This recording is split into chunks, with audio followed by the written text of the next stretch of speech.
Okay, so I'm kind of going to bring it all back home. And we're going to span out to a little bit more big picture now, since I work at State Water Board and that's generally how we approach things. So I'm Ali Dunn. I'm the lead for the bioassessment, or not the bioassessment program, Shuka is out of Swamp, but the Swamp program out of State Water Board in Owema. And I'm also the co-chair for the Healthy Watersheds Partnership, which is one of the work groups out of the California Water Quality Monitoring Council. And so what I wanted to do today was just to talk a little bit about the bioassessment program and the Healthy Watersheds Partnership and how we might be able to relate those two efforts and pull bioassessment data into the bigger context of watershed assessment. So again, starting big picture, and this is kind of going back to what Jim had talked about at the beginning of the day. So within the water boards, we have statutes and directives and regulations that we have to abide by. So within that context, we have the Clean Water Act, which is federal, and Porter Cologne, and essentially we're directed to protect, enhance, and restore the chem, biological, and physical integrity of our water bodies statewide. Jim already touched on this, so we're bringing it all back. But I think one thing that the water boards have done a good job over the years is really addressing the chemical integrity and looking at pollutants. But it's been a little bit more of a challenge to look at these more dynamic systems and looking at biological integrity and physical habitat. Enter the Swamp Bioassessment Program. So in about, I think, back in 2000, the Swamp program was formed. Again, another directive to look at the entire state and develop this comprehensive statewide monitoring program of all water bodies. And we're a state agency, we can't be everywhere monitoring all things, so we split up and took 4 different directions there, one of which was focusing on bioassessment and looking at aquatic life. And really looking at the ecological health of our water bodies statewide. And so then related to that, through the Monitoring Council, I think they were formed in 2010, I want to say, and this was a group, again, that was directed to help coordinate these monitoring efforts statewide. One of the working groups out of that then is the Healthy Watershed Partnership, and what we aim to do is to push out objective technical information about and different tools and resources to help folks through this protection and restoration of our aquatic resources statewide. So I just wanted to briefly touch on kind of this old school thinking of how the water boards approached protecting our watersheds, which is still important, and this is one piece of the big picture, but we had kind of these controlled systems, right? So we have pollutants from a single source. In this case, like through a wastewater treatment plant, so we've got poop and waste coming into the system, we do some treatment, and then out of a single pipe, we have clean water that goes into the system. Pretty easy, not really, but relatively easy to look at that. We know the source, we can get at the end of the pipe, take a sample, and compare that to some threshold or objective and say, like, we're above it, we're below it. If not, corrective actions. If so, carry on. You're doing a good job at controlling that source. But one thing to think about is, what about this system, which this is just a complex ecosystem and all the different dynamics and interconnections there. So how do we measure ecological conditions of our watersheds or a water body at these varying scales, right? We've talked a lot about that today and the different tools that we talked about in this session, looking at water bodies at reach scale, looking at whole watersheds and trying to say something about how these systems are doing. And then more importantly, and especially where I'm coming from through the water boards and trying to communicate the importance and the value of ecological integrity, is how do we do that in a way that's easily understandable? Especially when you have people with different expertise, like maybe the staff person working on the wastewater treatment plant who's an engineer and is doing an awesome job in that realm, but they're not thinking about this system. So how can we communicate what's going on? So the bioassessment program this is the last year, Pete had this slide up more or less, just kind of encompassing the vision of that program, which is that measures for ecological integrity are fully integrated into California's natural resource management programs, and we as a state prioritize this information to protect and restore its water bodies and watersheds. And again, borrowing from Pete, and this is more or less what he said in those slides, is that the success in doing that and fulfilling that vision is thinking about water body, watershed health at these multiple scales, right? And then also working together and really doing interagency coordination, not just saying like, oh yeah, I had a collaborative project with someone, but let's do it and let's carry that momentum.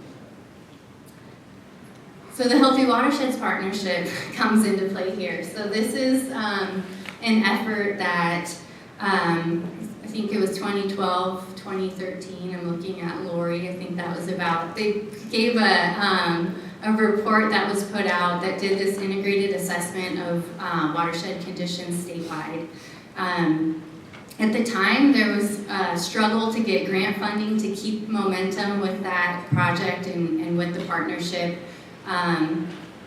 Now, with bright new minds and data scientists that we have in-house, we're reinvigorating this process and taking that assessment framework, which I'll talk about, I think, in the next couple slides, but taking that framework so that we can start doing some of this work in-house and in partnerships with SWRCB and other agencies to measure ecological conditions at these varying scales. It's also going to be used as a communication tool. I'll talk about it in a second, but what a couple staff, so Lance Lay up at the North Coast Regional Water Board, he saw that assessment framework in the report that was done in 2013, and he was like, hey, do you have the data sets? Do you have the R code for this? I can put it into an R Shiny app and do some magic. And he did that thing. And so Anna Holder, which I'll introduce in a second too, she's our Sea Grant Fellow, and she's taken that a step further. And what we'd like to do with that is use that module to communicate the value of all these different pieces within the ecosystem. We can also use this as a platform to coordinate, right? So it's not, I think the beauty of the Healthy Watersheds Partnership and the Monitoring Council is it's kind of in this safe space. It's outside of the hardcore regulatory world. It's multiple agencies. We can share information and data sets and different approaches and try out some of these different things. Okay, so just very briefly, this is a crazy concentric ring model that I adapted from the Healthy Watersheds Initiative and then the Puget Sound Watershed Characterization. But essentially what this is getting at is, and behind there it says, the partnership aims to facilitate improvement of watershed health protection in California. But essentially, this is, I'm trying to show here these multiple scales, right? So we need to be considering climate drivers, anthropogenic drivers, some of those big picture, large scale drivers, all the way down to reach scale and biological conditions. So how do we take all of that, these really complex systems, simplify them, and say something about watershed conditions? Oh yeah, I think this is an important thing. So we've talked a lot about health and healthy watersheds, healthy ecosystems, but what does that mean? I borrowed this from EPA's definition since it's out there, and I think it does a good job of stating that really when we're talking about a healthy watershed, this is where the natural land cover supports those dynamic hydrologic and geomorphic processes within their natural range of variation. We have habitats of sufficient size and connectivity that are supporting native aquatic and riparian species, and water quality that supports healthy biological communities.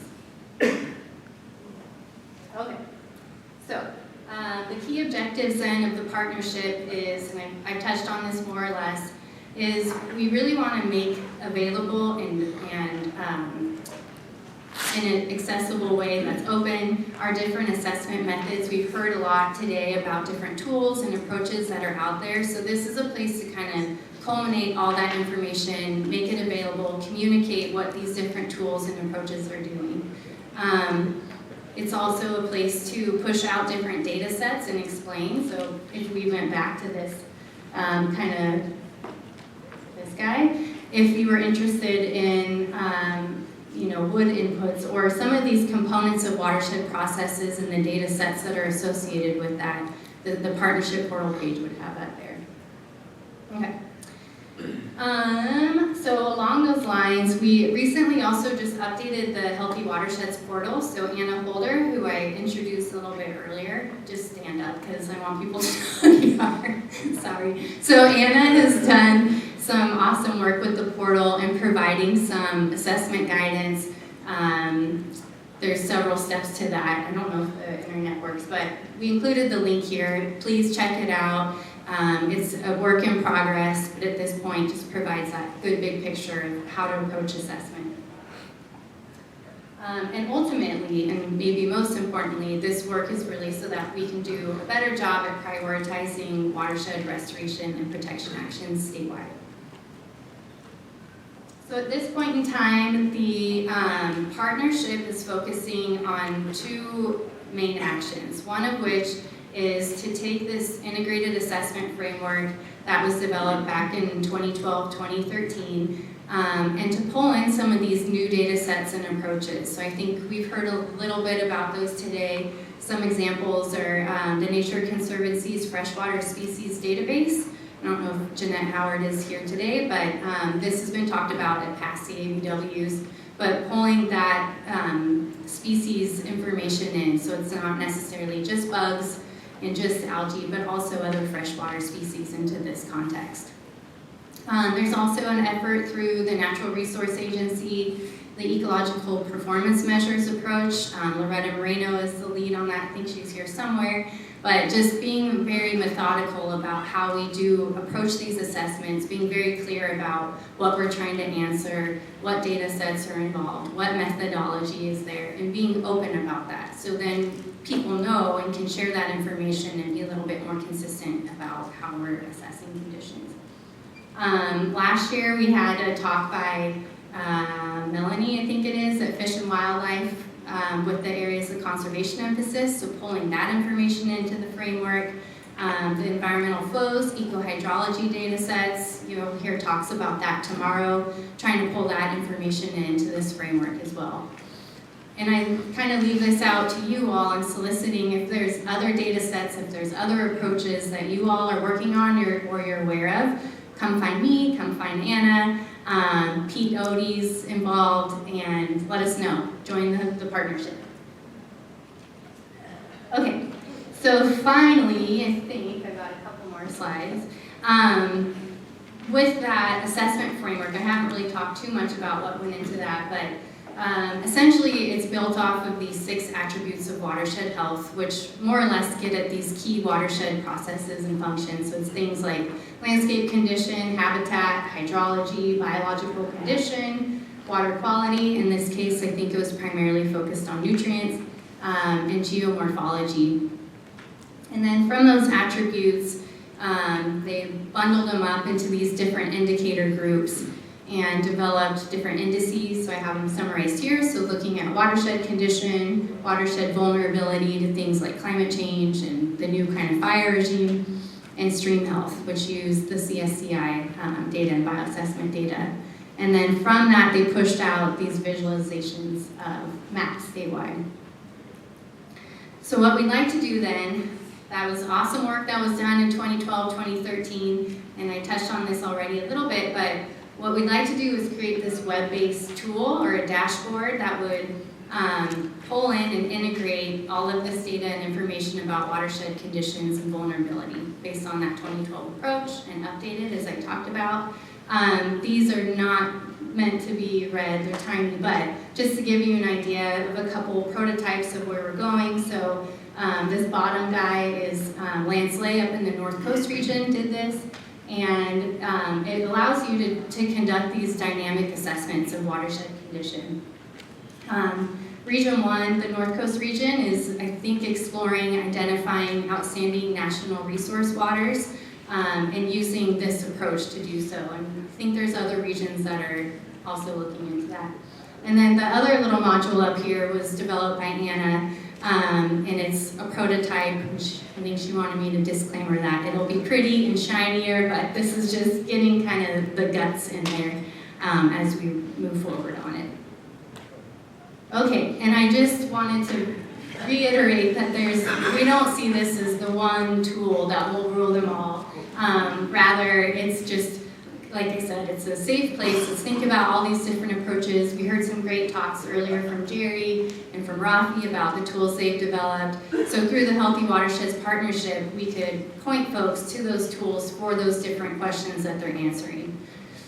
And I bring this point up of waiting into the future because at last year's talk, there was discussion of the future of the bioassessment program. And this was Pete's talk, and I just wanted to highlight that. I think I jokingly said to Pete, like, the future is now, man, we're doing it, but we've got these expansive bioassessment data sets. We have more data science brains in the house and the technical support to get this work done. We're building up these partnerships and trying to coordinate and collaborate more, and interested in you all joining the partnership team. Come find me, come find Anna, there's information here, or come to our meeting December 3rd. And that's that, thank you. Hi, very good talk. Can I ask you a loaded question? No, go for it. Go for it. When we talk about health community things, an ecosystem only has structure and function. And most of the parameters that are measured are species, which is structure. And function would be something like resilience. And we don't really measure resilience. Now, if you look at waste treatment plants, you gave that example, they're about 95% effective. But a lot of the new chemicals that are on the market that come out, naloxone, or you talk about caffeine, we find these in rivers, and we know they're out there in great quantities because in some rivers, over half the fish have tumors. And if we're using structural parameters to mask functional parameters, is your agency overseeing the decline of water quality in the state of California? Or is things actually improved? Or if I might throw it another way, going back 50 years ago, quite a number of rivers in the U.S. caught fire. That was an acute event. Cleveland, Chicago, Michigan, California. That no longer happens. We no longer have these acute events. But we have a constant chronic events of contamination. And so hydrology, the quality, might actually be declining a lot worse than what we see with just structural parameters. So what is your opinion?